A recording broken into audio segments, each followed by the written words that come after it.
بسم اللہ الرحمن الرحیم الحمد للہ رب العالمین الصلاة والسلام علی اشرف الانبیاء والمرسلین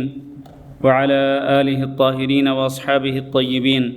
ومن تبعہم بإحسان الی یوم الدین اما بعد۔ عزیزان گرامی، محترم بزرگوں، دوستوں اور بھائیوں اور معززات ماؤں، بہنوں، بیٹیوں اور خواتین اسلام، حدیث کے آج کے سبق میں آپ سب کو خوش آمدید کہتا ہوں۔ مختصر صحیح البخاری میں کاشتکاری اور زراعت کے مسائل ہم پڑھ رہے ہیں۔ آج اس چیپٹر کی آخری 3-4 حدیثیں ہیں، انشاءاللہ پڑھ کے یہ چیپٹر ختم کریں گے۔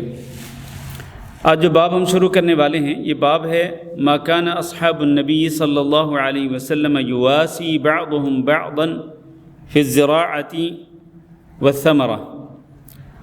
اس باب میں یہ بیان کیا جا رہا ہے کہ نبی کریم صلی اللہ علیہ وسلم کے جو صحابہ اکرام تھے وہ آپس میں ایک دوسرے سے ہمدردی کرتے تھے، کاشتکاری میں اور پھلوں وغیرہ میں ایک دوسرے سے ہمدردی کرتے تھے اور ایک دوسرے کا خیال رکھتے تھے۔ یہ نہیں کہ جس کے پاس جو کچھ ہے تو وہ بس اپنے لیے اور اپنے بیوی بچوں کے لیے ہی سوچتا، بلکہ وہ اپنے مسلمان بھائیوں کا بھی ایک دوسرے کے ساتھ خیال رکھتے تھے اور ایک دوسرے سے ہیلپ کرتے تھے، ایک دوسرے سے تعاون کرتے تھے۔ اس باب میں امام بخاری رحمہ اللہ نے 3 حدیثیں ذکر کی ہیں۔ پہلی حدیث میں عن رافع بن خدیج رضی اللہ عنہ قال قال عمی ظہیر بن رافع لقد نهانا رسول اللہ صلی اللہ علیہ وسلم عن امر كان بنا رافقا۔ حضرت رافع بن خدیج رضی اللہ تعالیٰ عنہ بیان کرتے ہیں کہ میرے چچا زہیر بن رافع کہنے لگے کہ ہمیں رسول اللہ صلی اللہ علیہ وسلم نے ایک ایسے کام سے روک دیا جس میں ہمارے لیے بہت آسانی تھی۔ کس کام سے روکا تھا نبی صلی اللہ علیہ وسلم نے؟ جو یہاں یہ کہہ رہے ہیں کہ ایک کام سے روکا جس کام میں ہمارے لیے بہت آسانی تھی۔ کس کام سے روکا تھا؟ زمین کو بٹائی پر دینے سے۔ کس طرح کہ جس طرح لوگ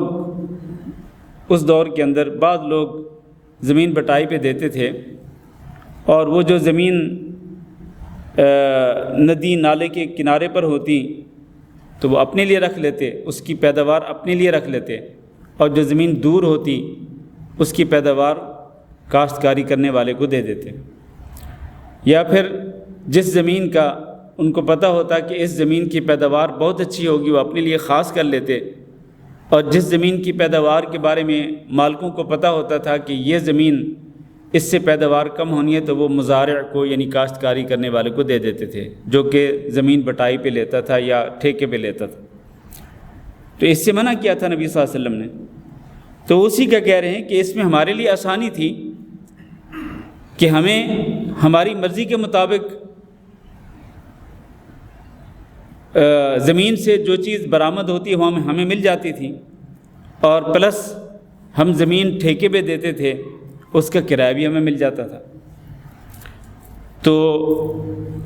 قلت ما قال رسول اللہ صلی اللہ علیہ وسلم فهو حق۔ رافع بن خدیج رضی اللہ تعالیٰ عنہ کہنے لگے اپنے چچا کی اس بات کو ذکر کرنے کے بعد کہ میرے چچا نے یہ کہا کہ نبی صلی اللہ علیہ وسلم نے ہمیں اس کام سے منع کر دیا جس میں ہمارے لیے آسانی تھی۔ تو یہ بات ذکر کرنے کے بعد کہتے ہیں میں نے کہا کہ جو کچھ رسول اللہ صلی اللہ علیہ وسلم نے ارشاد فرمایا وہ برحق ہے، ہمیں ماننا پڑے گا، ہم چاہیں یا نہ چاہیں ہمیں ماننا پڑے گا اور ہمیں عمل کرنا پڑے گا۔ قال دعانی رسول اللہ صلی اللہ علیہ وسلم۔ تو پھر اس کے بعد زہیر بن رافع رضی اللہ تعالیٰ نے بیان کیا کہ نبی صلی اللہ علیہ وسلم نے کس چیز سے منع کیا تھا اور کیسے منع کیا تھا۔ کہتے کہ مجھے رسول اللہ صلی اللہ علیہ وسلم نے بلایا اور کہنے لگے، آپ فرمانے لگے ما تصنعون بمحاقلکم، تم اپنی کھیتوں کا کیا کرتے ہو، اپنی زرعی زمینوں کا کیا کرتے ہو؟ قلت میں نے کہا نؤاجرها علی الربع، ہم اپنی زمینوں کو 1/4 پر ٹھیکے پہ دیتے ہیں یا بٹائی پہ دیتے ہیں، وعلی الاوسق من التمر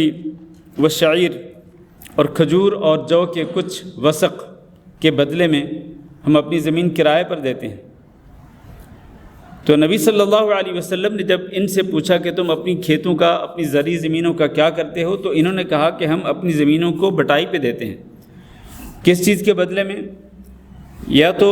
1/4 زمین کی پیداوار کے بدلے میں، کہ بھئی 1/4 جو پیداوار ہے وہ ہماری، یعنی مالک کہتا،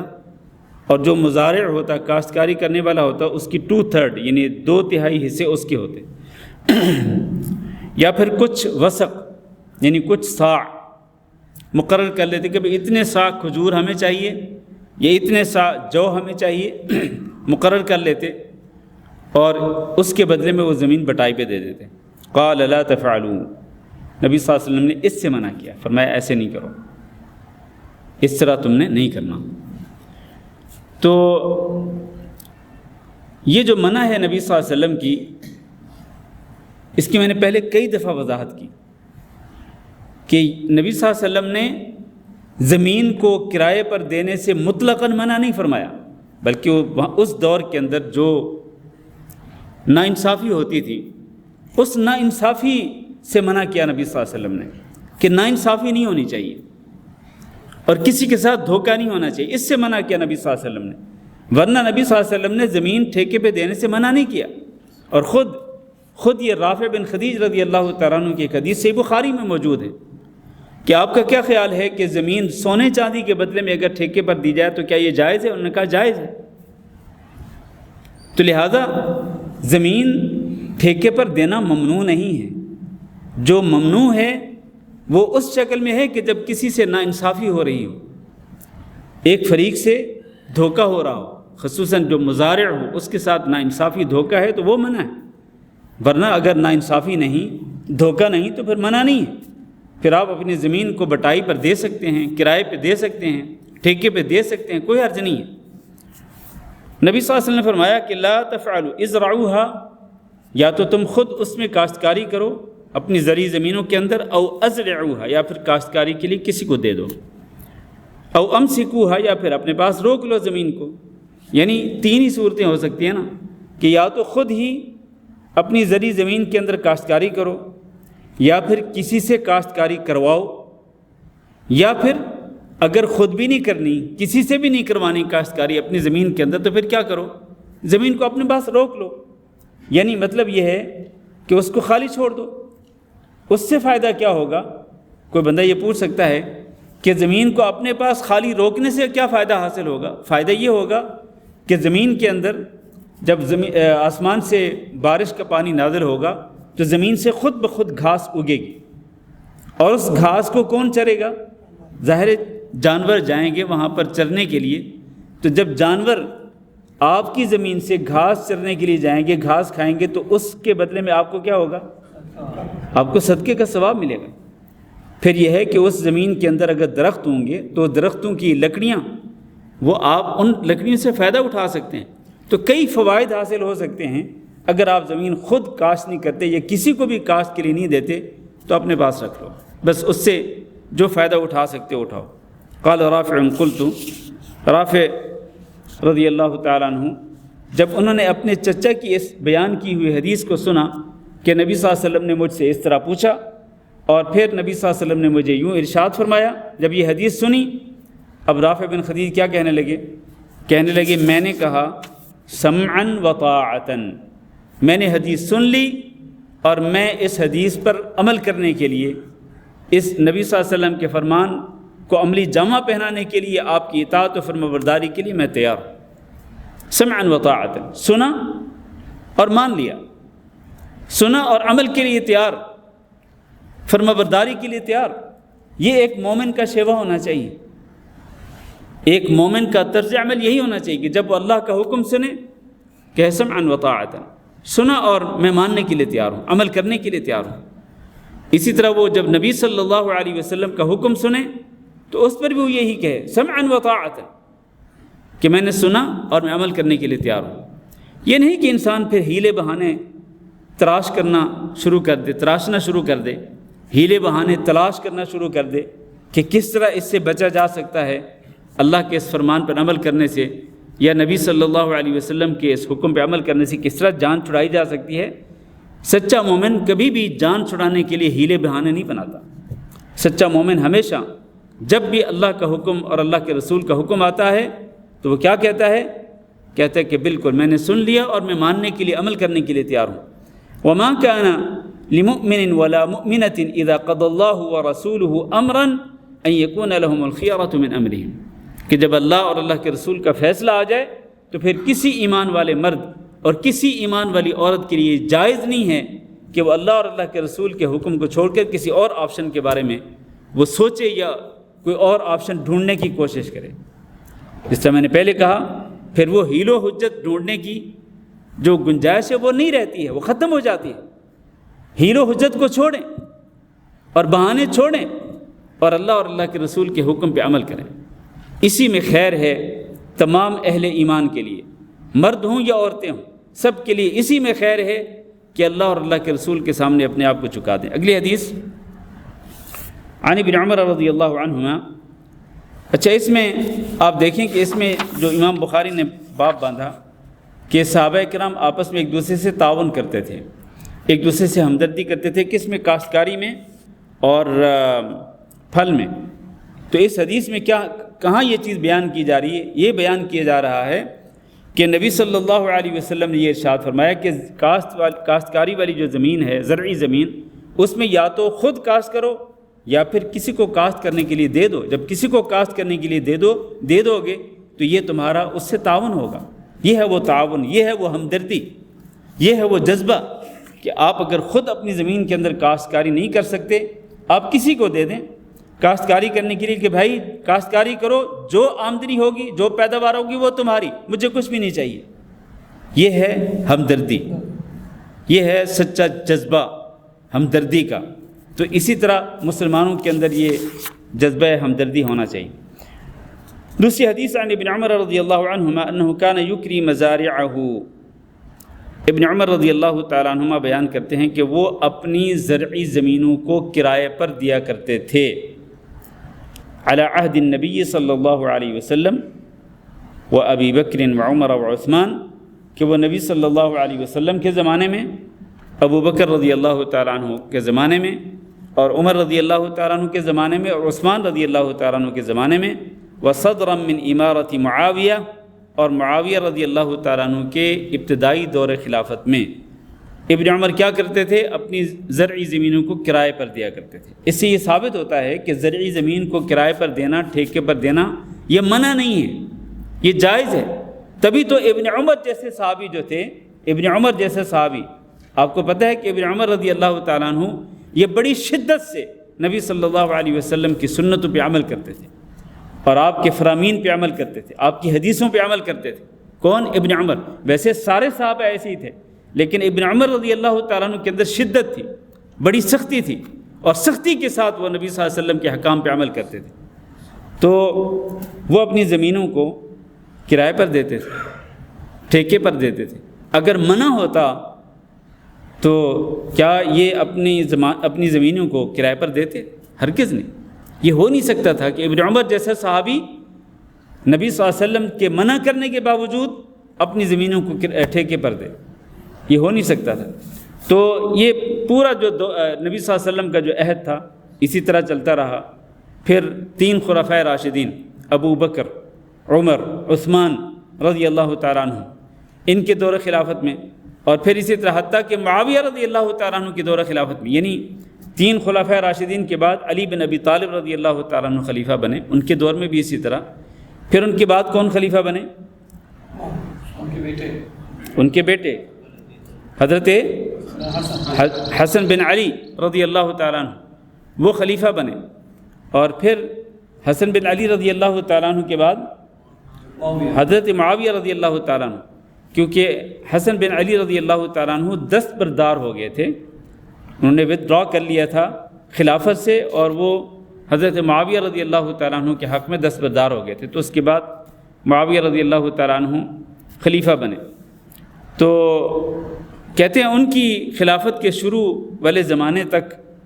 اسی طرح وہ زمینوں کو کرائے پر دیتے تھے۔ ثم حدث عن رافع بن خدیج، پھر ان کو ایک حدیث بیان کی گئی رافع بن خدیج رضی اللہ تعالیٰ عنہ کی طرف سے۔ وہ حدیث کیا تھی؟ ان النبی صلی اللہ علیہ وسلم نہا عن کراء المزارع، کہ نبی صلی اللہ علیہ وسلم نے زرعی زمینوں کو کرائے پر اور ٹھیکے پر دینے سے منع کیا۔ یعنی اتنا لمبا عرصہ گزر گیا اور ابن عمر رضی اللہ تعالیٰ عنہ کو اس حدیث کا پتہ نہیں چلا۔ اتنا لمبا عرصہ گزرنے کے بعد ان کو پتہ چلا کہ رافع بن خدیج یہ حدیث بیان کرتے ہیں کہ نبی صلی اللہ علیہ وسلم نے زمینوں کو کرائے پر ٹھیکے پر دینے سے منع کیا تھا۔ تو انہوں نے کیا کیا؟ فذهب ابن عمر الى رافع، اب اس بات کو کنفرم کرنے کے لیے ابن عمر رضی اللہ تعالیٰ عنہ خود رافع بن خدیج کے پاس گیا۔ جب ان کو بیان کیا گیا، بتایا گیا کہ رافع بن خدیج نے یہ حدیث بیان کی ہے کہ نبی صلی اللہ علیہ وسلم نے زرعی زمینوں کو کرائے پر دینے سے منع کیا تھا، تو یہ خود گئے ان کے پاس اس حدیث کو کنفرم کرنے کے حوالے سے اور اس بارے میں ان کے ساتھ یہ ڈسکس کرنے کے حوالے سے۔ تو فسألہ، تو جا کر ان سے پوچھا، فقال، تو رافع بن خدیج رضی اللہ تعالیٰ عنہ نے کہا، نہا النبی صلی اللہ علیہ وسلم عن کراء المزارع، کہ ہاں بالکل نبی صلی اللہ علیہ وسلم نے زمین کو کرائے پر دینے سے منع کیا تھا، زرعی زمینوں کو ٹھیکے پر دینے سے منع کیا تھا۔ فقال ابن عمر، تو ابن عمر رضی اللہ تعالیٰ عنہ کہنے لگے کہ شاید آپ نے اس حدیث کو صحیح طریقے سے سمجھا نہیں۔ جو نبی صلی اللہ علیہ وسلم نے منع کیا تھا نا، وہ ایک دو خاص صورتیں تھیں جن میں منع کیا تھا۔ وہ ایک دو خاص صورتیں میں آپ کو کئی دفعہ بیان کر چکا ہوں، اس سے منع کیا تھا نبی صلی اللہ علیہ وسلم نے، ورنہ عموماً زمینوں کو ٹھیکے پر یا کرائے پر دینے سے منع نہیں کیا نبی صلی اللہ علیہ وسلم نے۔ تو اس کی وضاحت کرتے ہوئے ابن عمر رضی اللہ تعالیٰ عنہ کہنے لگے، قد علمت، آپ کو پتہ ہے، یہ رافع بن خدیج کو کہہ رہے ہیں، ابن عمر رضی اللہ تعالیٰ عنہ کہہ رہے ہیں کہ آپ کو پتہ ہے رافع کہ انا کننا نکری مزارعنا علی عہد رسول اللہ صلی اللہ علیہ وسلم، کہ ہم خود رسول اللہ صلی اللہ علیہ وسلم کے زمانے میں اپنی زرعی زمینوں کو ٹھیکے پر دیا کرتے تھے، بما علی الاربعاء، جو کچھ زمین سے پیداوار ہوتی اس کے چوتھائی حصے کے بدلے میں، جتنی پیداوار ہوتی اس سے چوتھائی حصے کے بدلے میں ہم اپنی زمینوں کو کرائے پر دیتے تھے، خود نبی صلی اللہ علیہ وسلم کے دور میں۔ تو آپ کس طرح کہہ رہے ہیں کہ نبی صلی اللہ علیہ وسلم نے زمینوں کو کرائے پر دینے سے منع کیا ہے؟ وَبِشَيْءٍ مِّنَ التِّبْنِ، اور اسی طرح ہم کچھ بھوسے کے عوض، یعنی زمین کی جو فصل جو ہے، مثلا گندم کی فصل ہے تو اس سے پھر بھوسا برآمد ہوتا ہے، تو بھوسے کے عوض بھی ہم زمین کرائے پر دے دیا کرتے تھے۔ تو یہ تو خود نبی صلی اللہ علیہ وسلم کے دور میں چلتا رہا۔ تو ابن عمر رضی اللہ تعالیٰ عنہ نے رافع بن خدیج رضی اللہ تعالیٰ عنہ کے سامنے اس بات کی وضاحت کر دی کہ نبی صلی اللہ علیہ وسلم نے جو منع کیا تھا وہ ایک دو خاص صورتوں کے اندر منع کیا تھا، ورنہ آپ صلی اللہ علیہ وسلم نے عموماً منع نہیں کیا۔ یہی وجہ ہے کہ ہم خود نبی صلی اللہ علیہ وسلم کے دور میں اپنی زمینوں کو کرائے پر دیا کرتے تھے۔ تو یہ بھی ایک تعاون کی شکل ہے کہ آپ زمین کرائے پر دیتے ہیں، ظاہر ہے کہ آپ خود بھی فائدہ اٹھائیں گے اور جو زمین آپ سے کرائے پر لے گا، ٹھیکے پر لے گا، بٹائی پر لے گا، ظاہر ہے جب وہ کاشتکاری کرے گا، محنت کرے گا، اس کو بھی فائدہ ہوگا۔ یہی ہمدردی ہے کہ اپنے مسلمان بھائیوں سے ہمدردی کریں، بجائے اس کی کہ آپ زمین کو اپنے پاس روک کے رکھیں، کسی کا اس میں فائدہ نہ ہو۔ تو اس کی بجائے انسان کو فائدہ سوچنا چاہیے، عام مسلمانوں کا، جس چیز میں عام مسلمانوں کا فائدہ ہو وہی چیز اختیار کرنی چاہیے۔ اس کے بعد اگلی حدیث بھی اسی حوالے سے ہے، وعنہ رضی اللہ عنہ انہ قال كنت اعلم في عهد رسول الله صلى الله عليه وسلم ان الارض تكرى ثم خشي عبد الله ان يكون النبي صلى الله عليه وسلم قد احدث في ذلك شيئا لم يكن يعلمه فترك كراء الارض۔ ابن عمر رضی اللہ تعالیٰ عنہ ہی کی روایت ہے، وہ کہتے ہیں کہ میں رسول اللہ صلی اللہ علیہ وسلم کے زمانے سے ہی اس بات کو جانتا تھا کہ زمین کرائے پر دی جا سکتی ہے، مجھے علم تھا۔ یہ کون بیان کر رہے ہیں؟ وہی ابن عمر جن کی حدیث ہم نے پچھلی حدیث پڑھی ہے۔ تو وہی ابن عمر بیان کر رہے ہیں کہ مجھے نبی صلی اللہ علیہ وسلم کے زمانے میں ہی اس بات کا علم تھا، پتہ تھا کہ زمین کرائے پر دی جا سکتی ہے۔ لیکن ثم خشی عبداللہ، اس کے بعد عبداللہ رضی اللہ تعالیٰ عنہ کو یعنی ابن عمر رضی اللہ تعالیٰ عنہ کو ڈر پیدا ہوا ان یکون النبی صلی اللہ علیہ وسلم قد احدث فی ذلک شیئا، کہ ہو سکتا ہے نبی صلی اللہ علیہ وسلم نے اس کے بعد اس بارے میں کوئی حکم جاری کر دیا ہو، لم یکن یعلمہ، اور اس کا پتہ ابن عمر کو نہ چلا ہو۔ تو انہوں نے کیا کیا کہ فترک کراء الارض، اس کے بعد انہوں نے زمین کرائے پر دینا چھوڑ دیا۔ ان کو یہ خوف پیدا ہوا، خدشہ پیدا ہوا کہ کہیں ایسا نہ ہو کہ نبی صلی اللہ علیہ وسلم نے بعد میں کوئی آرڈر جاری کیا ہو زمین کو کرائے پر دینے کے حوالے سے یا ٹھیکے پر دینے کے حوالے سے، اور اس کا پتہ، اس آرڈر کا پتہ یا اس حکم کا پتہ ابن عمر کو نہ چلا ہو۔ تو دیکھیں ان کے اندر احتیاط کتنی تھی، انہوں نے احتیاطاً زمین کرائے پر دینا ہی چھوڑ دیا، احتیاطاً، ورنہ ان کو پتہ تھا کہ نبی صلی اللہ علیہ وسلم کے دور میں وہ خود زمین کرائے پر دیتے تھے اور زمین کرائے پر دی جا سکتی تھی، نبی صلی اللہ علیہ وسلم کی حیات مبارکہ میں یہ چیز موجود تھی۔ لیکن بعد میں، خصوصاً بعد میں جب رافع بن خدیج رضی اللہ تعالیٰ عنہ کی حدیث ان کو بیان کی گئی، ان کو بتائی گئی کہ بھئی رافع بن خدیج یہ بیان کرتے ہیں کہ نبی صلی اللہ علیہ وسلم نے کیا کیا تھا، منع کر دیا تھا۔ اس کے بعد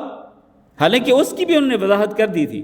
رافع بن خدیج کے پاس جا کر اس کی وضاحت کر دی تھی کہ نبی صلی اللہ علیہ وسلم نے جو منع کیا تھا نا وہ اس شکل میں منع کیا تھا، ورنہ عموماً منع نہیں کیا۔ لیکن اس کے باوجود بھی احتیاط کتنی ہے، دل کے اندر خوف پیدا ہوا کہ کہیں ایسا نہ ہو کہ واقعتاً نبی صلی اللہ علیہ وسلم نے بعد میں منع کر دیا اور مجھے پتہ نہ چلا ہو، تو انہوں نے زمین کو کرائے پر دینا ہی چھوڑ دیا۔ حالانکہ وہ نبی صلی اللہ علیہ وسلم کے دور میں بھی زمینیں کرائے پر دیتے رہے، ان کے بعد چاروں خلفۂ راشدین کے دور میں بھی، اور پھر معاویہ رضی اللہ تعالیٰ عنہ کے ابتدائی دور خلافت میں بھی وہ زمینیں کرائے پر دیتے رہے، برابر وہ اس طرح کرتے رہے۔ لیکن جیسے ہی ان کے دل میں خوف آیا کہ کہیں ایسا نہ ہو کہ نبی صلی اللہ علیہ وسلم نے واقعتاً منع کر دیا، اور جس طرح کہ رافع بن خدیج بیان کرتے ہیں، تو انہوں نے اس کو چھوڑ دیا۔ یہ ہوتی ہے احتیاط، یہ ہوتا ہے تقوی، یہ ہوتی ہے پرہیزگاری۔ تو پرہیزگاری کی وجہ سے انہوں نے اس کو چھوڑ دیا، ورنہ جس طرح میں نے پہلے مسئلہ بیان کیا کہ دو صورتوں کے اندر، صرف دو صورتوں کے اندر زمینیں بٹائی پر دینا یا کرائے پر دینا، زرعی زمین کو کرائے پر دینا منع تھا، اور منع ہے، ابھی بھی منع ہے۔ لیکن ویسے وہ جو ناانصافی اور دھوکے کی دو صورتیں ہیں ان کو چھوڑ کر اگر آپ سونا چاندی طے کر لیتے ہیں، اور سونا چاندی آج کل نہیں چلتا، آج کل کرنسی چلتی ہے، تو کرنسی کے بدلے میں اگر آپ زمین کرائے پر ٹھیکے پر دینا چاہتے ہیں، بے شک دے سکتے ہیں، یا زمین کی پیداوار ہی میں سے آپ طے کر لیں مظاہرے کے ساتھ کہ بھئی آدھی جو پیداوار ہے وہ آپ کی اور آدھی پیداوار میری، یا دو حصے تمہارے اور ایک حصہ میرا، جو بھی جس پر بھی اتفاق ہو جائے۔ نبی صلی اللہ علیہ وسلم نے خیبر والوں کے ساتھ یہ معاملہ طے کیا تھا کہ آدھی پیداوار خود یہودیوں کی جنہوں نے وہ کھیتی باڑی کرنی تھی، اور آدھی پیداوار جو ہے وہ نبی صلی اللہ علیہ وسلم اور عام مسلمانوں کی۔ آخری حدیث پڑھ لیں پھر انشاءاللہ ختم کرتے ہیں۔ یہ جو باب ہے اس کا کوئی عنوان نہیں ہے، لیکن اس میں ایک حدیث بیان کی جا رہی ہے۔ عن ابی ہریرہ رضی اللہ عنہ ان النبی صلی اللہ علیہ وسلم کان یوما یحدث۔ یہ جو حدیث ہے یہ بھی زراعت کے حوالے سے ہے کہ زراعت اور کاشتکاری جو ہے یہ اتنا بابرکت عمل ہے کہ یہ بابرکت عمل اگر کوئی بندہ جنت میں کرنا چاہے گا تو وہ بھی کر سکے گا جنت میں۔ زراعت اور کاشتکاری جو ہے اتنا بابرکت عمل ہے کہ اگر کوئی بندہ چاہے گا جنت کے اندر کہ میں جنت میں بھی کاشتکاری کروں تو وہ جنت کے اندر بھی کاشتکاری کر سکے گا۔ یہ حدیث یہاں بیان کی جا رہی ہے۔ ابو ہریرہ رضی اللہ تعالیٰ عنہ بیان کرتے ہیں کہ نبی صلی اللہ علیہ وسلم ایک دن حدیث بیان فرما رہے تھے، وعنده رجل من اہل البادیہ، آپ کے پاس ایک بدوی، ایک دیہاتی بندہ بیٹھا تھا۔ جب نبی صلی اللہ علیہ وسلم احادیث بیان کر رہے تھے تو احادیث سننے والوں میں سے ایک دیہاتی بندہ بھی وہاں پر موجود تھا۔ تو آپ نے جو حدیث بیان کی وہ کیا تھی؟ وہ یہ تھی ان رجلا من اہل الجنہ، کہ جنت والوں میں سے ایک بندہ اپنے رب سے اجازت طلب کرے گا۔ کیا کہے گا؟ کہے گا اللہ مجھے جنت کے اندر بھی کھیتی باڑی کرنے اور کاشتکاری کرنے کی اجازت دیں۔ فقال له الست فيما شئت، تو اللہ تعالیٰ اس بندے سے کہے گا کہ جو کچھ تمہیں ملا ہوا ہے جنت کے اندر، جو تمہیں نعمتیں ملی ہوئی ہیں، کیا تم ان نعمتوں پہ راضی نہیں ہو؟ ضرور تم نے کھیتی باڑی کرنی ہے اور کاشتکاری کرنی ہے، ہاں جی، تو وہ بندہ کہے گا ہاں بالکل بھلا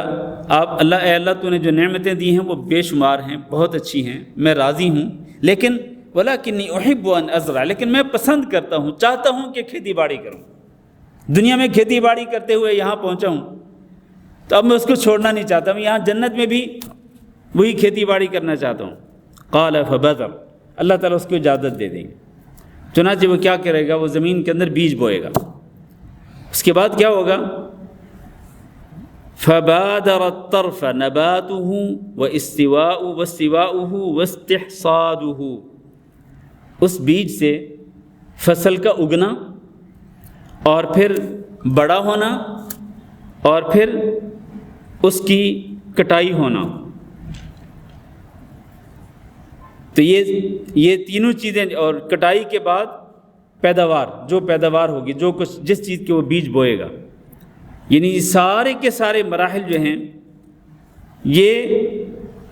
پلک جھپکنے کے اندر پورے ہو جائیں گے۔ پلک جھپکنے کے اندر، پلک جھپکنا، یہ پلک جھپکنا ہے، یہ آنکھ کی جو حرکت ہے نا، اس کو پلک جھپکنا کہتے ہیں، یعنی ایک ودن 1 سیکنڈ، ایک سیکنڈ کے اندر وہ بیج بوئے گا اور وہ فصل پیدا ہو جائے گی، اگے گی اور پروان چڑھے گی، پک جائے گی، اس کی کٹائی ہو جائے گی، اس کی پیداوار، جس چیز کے وہ بیج بوئے گا وہ پیداوار حاصل ہو جائے گی صرف 1 سیکنڈ کے اندر، اور پھر پیداوار کتنی ہوگی، فکان امثال الجبال، پہاڑوں کی مانند۔ اگر وہ چاولوں کا بیج بوئے گا تو پہاڑوں کی مانند چاولوں کے ڈھیر لگ جائیں گے، اگر وہ گندم کے بیج بوئے گا تو پہاڑوں کی مانند گندم جو ہے وہ اکٹھی ہو جائے گی، اور وہ بھی صرف 1 سیکنڈ کے اندر، پلک جھپکتے ہی، یعنی انسان بس سوچے گا اور ویسا ہو جائے گا۔ جیسے ہے نا قرآن مجید کے اندر کہ وَلَكُمْ مَا تَشْتَهِي أَنفُسُكُمْ، جو بھی تمہارے دل چاہیں گے وہ تمہیں ملے گا، جو تم چاہو گے جنت کے اندر، جس چیز کی بھی تم خواہش کرو گے فوراً تمہیں مل جائے گی۔ تو یہ بندہ زراعت اور کاشتکاری کی خواہش کرے گا، اللہ تعالیٰ پلک جھپکتے ہی اس کی یہ خواہش پوری کر دے گا۔ فیقول اللہ تعالی، پھر اللہ تعالیٰ اس کو کہے گا، یا ابن آدم، اے آدم کے بیٹے، لے لے، یہ پہاڑوں کے برابر تیرے لیے تو جو چاہتا تھا یہ پیداوار ہے، زرعی پیداوار، لے لے تو، فإنہ لا یشبعک شیئا، تیرا پیٹ کوئی چیز بھر نہیں سکتی، دنیا میں بھی کوئی چیز تیرا پیٹ نہیں بھرتی تھی، ہاں جی، حتیٰ کہ تیرے لیے 2 وادیاں سونے کی اگر بھر دی جاتی پھر بھی تو خواہش کرتا تھا کہ کاش میرے لیے 3ری وادی بھی ہو سونے کی۔ تو تیرے پیٹ کو صرف قبر کی مٹی نے ہی بھرا دنیا کے اندر، اب جنت میں پہنچنے کے بعد بھی تجھے کوئی چیز سیراب کرنے والی نہیں، یا تیرا پیٹ بھرنے والی کوئی چیز نہیں ہے۔ فقال الاعرابی، اب یہ حدیث جب نبی صلی اللہ علیہ وسلم نے بیان کی تو وہ جو اعرابی بیٹھا تھا نا، بدو، نبی صلی اللہ علیہ وسلم کی حدیثیں سن رہا تھا، تو وہ بدو بیٹھا تھا دیہاتی، کہنے لگا واللہ لا تجد الا قرشیا او انصاریا، اللہ کی قسم، اے اللہ کے نبی، یہ تو یقیناً کوئی قریشی ہوگا یا انصاری ہوگا۔ کیوں؟ اس لیے کہ فإنہم اصحاب زرع، کیونکہ یہی قریشی اور انصاری ہی تو کھیتی باڑی کرتے ہیں، کوئی مہاجر یا کوئی اور نہیں ہو سکتا ہے، یا قریشی یا کوئی انصاری ہوگا۔ اور آپ کو پتہ ہے کہ نبی صلی اللہ علیہ وسلم کیا تھے، خود قریشی تھے، نبی صلی اللہ علیہ وسلم خود نبی صلی اللہ علیہ وسلم قریشی تھے۔ وَأَمَّا نَحْنُ، کہتے ہیں ہم لوگ فَلَسْنَا بِأَصْحَابِ زَرْعٍ، ہم لوگ تو کھیتی باڑی کرنے والے ہیں ہی نہیں، اس لیے ہم نے دنیا میں بھی کھیتی باڑی نہیں کی تو ہم جنت میں بھی اس کی خواہش نہیں کریں گے۔ جب اس بندے نے یہ بات کی فضحک النبی صلی اللہ علیہ وسلم، تو نبی صلی اللہ علیہ وسلم ہنس دیے، اس کی یہ بات سن کر نبی صلی اللہ علیہ وسلم ہنس دیے۔ اب یہ جو حدیث ہے، یہ حدیث اس کھیتی باڑی کے چیپٹر کے آخر میں امام بخاری نے بیان کی ہے، صرف اس کی فضیلت کو ثابت کرنے کے لیے، ورنہ فضیلت ہم پہلے بھی پڑھ چکے ہیں شروع میں، جو پہلی حدیث ہم نے پڑھی تھی کہ جو بندہ بھی کھیتی باڑی کرے گا، کچھ بھی اگائے گا، وہ چاہے وہ کوئی فصل اگائے، چاہے وہ کوئی درخت اگائے، اس سے اگر کوئی انسان کھائے، کوئی پرندہ کھائے، کوئی جانور کھائے، تو وہ کھیتی باڑی کرنے والے یا اگانے والے انسان کے لیے وہ صدقہ لکھا جائے گا۔ یہ فضیلت ہے اس کی، اور اس کی یہ فضیلت بھی ہے کہ اگر ایک بندہ جنت میں بھی چاہے گا تو جنت میں بھی اس کی یہ خواہش پوری ہوگی کھیتی باڑی کرنے کی اور زراعت کرنے کی۔ واللہ اعلم، وصلی اللہ وسلم علی نبینا محمد وعلی آلہ واصحابہ اجمعین۔